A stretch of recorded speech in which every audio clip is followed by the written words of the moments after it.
also very honored to co-sponsor this event with the Georgia Asian Pacific American Bar Association, as well as the National Association of Chinese Americans and the Korean American Bar Association. I would also be remiss if I didn't take this opportunity to thank Bonnie Yoon, our coordinator, and everyone else involved with orchestrating this great event. And I'd also like to thank each of you who called in their favors to create this nice, perfect fall weather. So with that, I'll turn it over to Timothy Wong, the incoming president for GAPABA, for some remarks. Thank you, Sam and Bobby and Tim and all our friends at King Spalding. This is really magnificent. I've not been up here before. I'm in-house at Delta Airlines, and you know, this almost makes me want to work in private practice. Almost, but yeah. As Sam said, I'm Timothy Wong. Really happy to be here, and you know, I was thinking about tonight what I would say, and it's a couple of thoughts came to mind. The first is, we've had such a tough 18 months, right? I mean, everything from COVID to the violence that we've seen in our community and elsewhere. I'm just thrilled to have an evening where we get to celebrate. We get to celebrate 7 successful women, AAPI women, who have risen to the top of the profession, who are representing us. You know, the other thought, though, is we still have a long way to go. I mean, 7 is great, especially when you think about how the progress has really grown exponentially. I think about, I was actually speaking with the state bar yesterday about DE&I, and we were talking about AAPIs in the legal profession, and it was shocking to everyone on that call, I think, to learn that our first judge is Judge Wong, who became a judge in our generation in Georgia. I mean, it's just amazing that the progress we've seen in 40 years.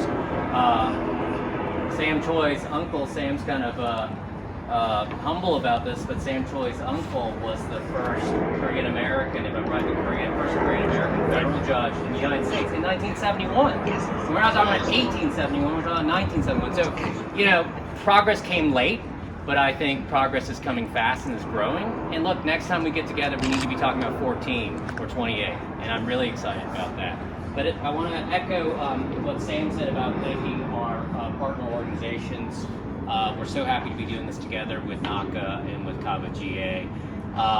Also, last, we do have, I heard, some kind of baseball game tonight. So we want to get people in and out in time for the baseball game. But I do want to thank our awesome team at GAPABA, and Bonnie, of course, and then our committee chairs who have led this event, Sarah and Rodney. And then I want to introduce Tina Dorr, who is our new president-elect. So I'm really excited. Everybody said I had big shoes to fill with Angel leaving, which is true, but 2 of us can fill half of her shoes, so we'll try our best.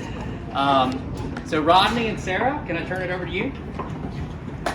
Woo! Thank you, King Spalding.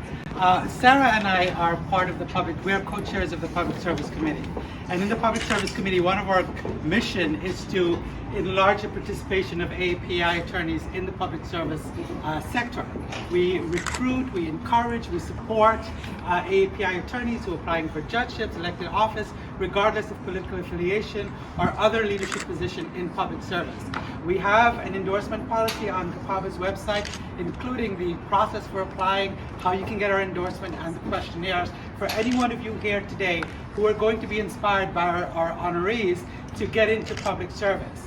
And to our honorees, thank you so much for leading the way, for being trailblazers that you are, and for inspiring the next generation of leaders in public service. As Tim mentioned, we've come a long way, but we have farther to go. We have much work to do. And your inspiration and your example is going to show us the way there. So thank you very much for your service, thank you very much for your leadership, and thank you very much for blazing the trail. Sorry. And yes, thank you, Ari. That was great. My name is Sharon Hamilton. I'm the co-chair of the Public Service Committee, and it's my great honor to recognize our honorees tonight. So I'm going to read their names, a little bit of facts about them, and I'm going to ask that you kindly come up in front. We won't demand a speech immediately, but our wonderful Vanna White hand your plaque to you and maybe take a picture, and we'll all clap. So let's get started. First and foremost, Justice Carla Wong McMillian. As you know, she was appointed to the Supreme Court of Georgia. She previously served on the Court of Appeals, and she's the first AAPI Supreme Court Justice in Georgia, and one of the very few in the entire country on the state's highest courts.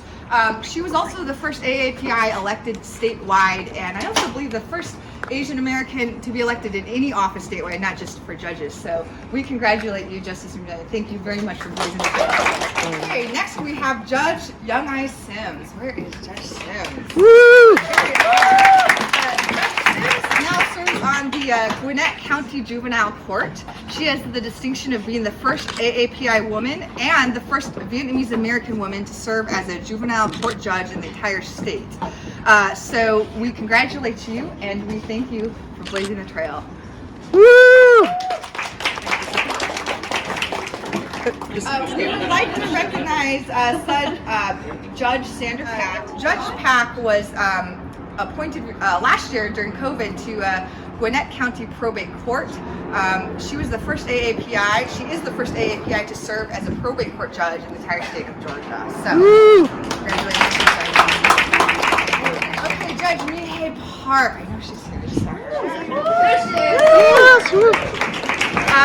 Judge Park was recently appointed to the Gwinnett County Recorder's Court. She is the first AAPI woman to serve as a Recorder's Court judge in the entire state of Georgia. Congratulations. Judge Chong Kim.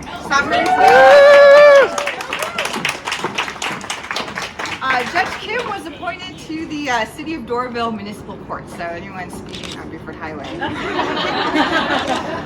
She is the first AAPI judge in Doraville of any court.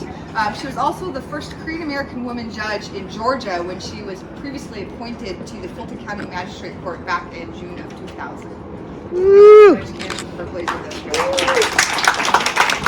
And then we have Judge Jenny Nguyen.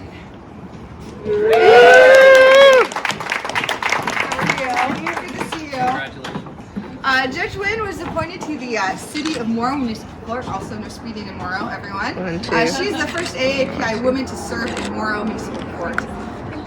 And her husband, fun fact, was the first AAPI judge in that court. And he served there as well, correct? Did you say it was can speed or should not? I'm going to get first to the judge. Showing there's cat. Judge Neera Bahl.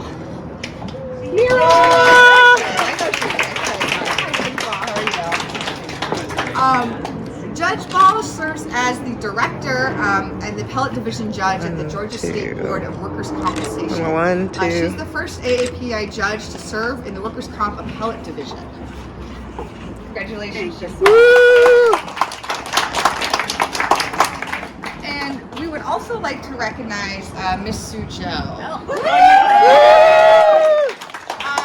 Not a judge, but she was appointed recently and is going to serve as the attorney for Fulton County. She's the first AAPI to serve in this role in the history of Fulton County.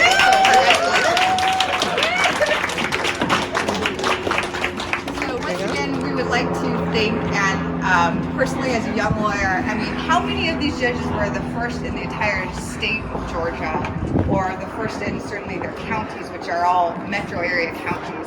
So as a young lawyer, thank you for the inspiration. Thank you for the courage it took to put your hat in the ring, run for office, run a campaign, put your name into the governor. I mean, and serving in public service, we also know it's a tremendous, they call it service for a reason, right? Is strengthening, and we all contribute as lawyers, but judges, of course, contribute in very unique ways to a very special kind of legal system and democracy. So I'd like to thank everyone once again for attending. Congratulations to our honorees, and let's get back to you. Wait. Do you want to ask them to say anything? Oh, yes. Would anyone like to say that? So it was a foreign concept to me when I started thinking about becoming a judge. I never thought that was a possibility because I felt like I didn't have the connections or the background or experience. I was the first lawyer in my family, and so to be here today It's such an honor to be able to serve the state of Georgia with all of these ladies. And so, again, I want to thank you for all the support that you've given me. And if anyone else would like to say a word, if not, We just want to say No.